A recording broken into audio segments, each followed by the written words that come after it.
Hello and welcome to our group presentation. We are Group 6. Our group consists of 5 members.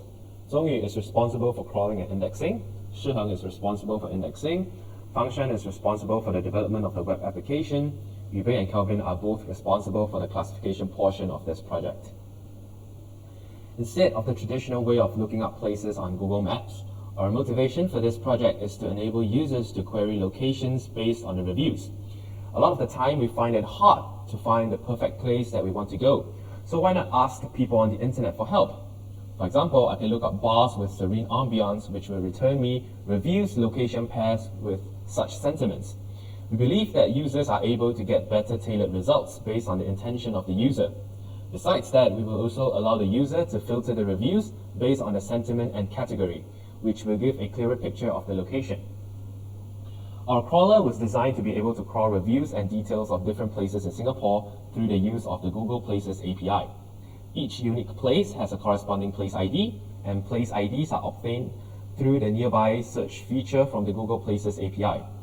By specifying a point and a radius value, the nearby search feature is able to return all relevant place IDs within the circle, which we set to span across all of Singapore. Once we have all the IDs required, the crawler is then able to use the combination of Selenium WebDriver and Beautiful Soup in Python to crawl the reviews and relevant information relating to each of the places. All in all, our crawler was able to crawl a total of 23,000 reviews that spans across 2,454 different points of interest in Singapore.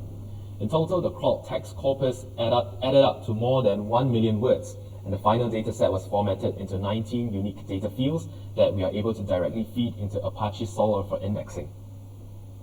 Before indexing commences, we first define our unique schema that matches to our dataset for text analysis.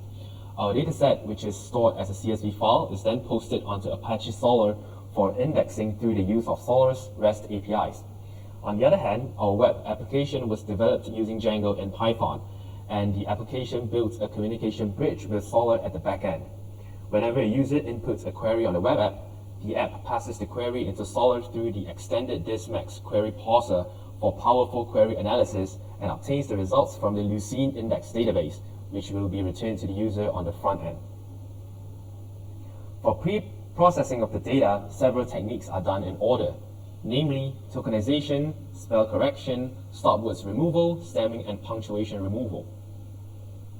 For classification, we will try 3 approaches. The first is using a sentiment intensity analyzer. Secondly, we will also perform classification using an ensemble of 3 models, namely linear support vector classifier, stochastic gradient descent classifier, and a logistic regression model. We then pass each result to a majority voting scheme to give us a final label. The third and final approach is utilizing transfer learning, using a state-of-the-art model for NLP tasks, such as BERT for classification. Here are the tabulated results for the classification task. As you can see, BERT performs the best out of the 3 classification models. Now we'll move on to a short demonstration on our final product. Firstly, we can perform queries as such. Let's try inputting spacious library in the search bar. This will return us the most relevant reviews based on our input query.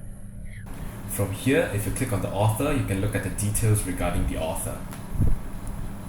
We can also append quotation marks to the query to make sure that the query is fully matched. Next, let me input Samantha in the field here. This will return me the reviews that were written by this author.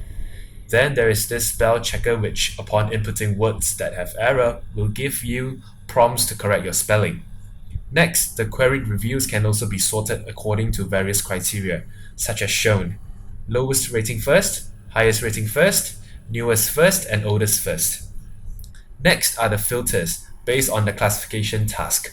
We can filter our reviews by category, as shown, or by sentiment, positive and negative. There is also another geo-specific filter which we can click on the map and return us the reviews of the locations that are within a boundary. From here, we can also filter the location type, and the amount here is specific to the amount of reviews returned by the query. Lastly, we can also set the query mode to Explorer mode, in which it returns the most recommended review based on our innovative algorithm. This allows us to have a look at reviews which are underrated, as our innovative approach boosts reviews which are likely to have the potential to have a larger impact on the user. Thank you very much.